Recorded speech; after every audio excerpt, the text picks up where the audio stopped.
Hello, today I'm in Subaru Levorg. In this video I'll show you how to enter and manage map. In the beginning, take a look at the screen display. Go to Maps, and here you can zoom map in or out. Navigate manually from Map. Select Destinations. Manage alternative routes, itinerary and route settings.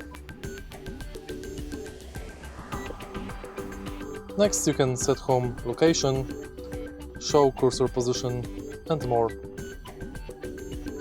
In the menu you can set destinations, change route, change guidance volume.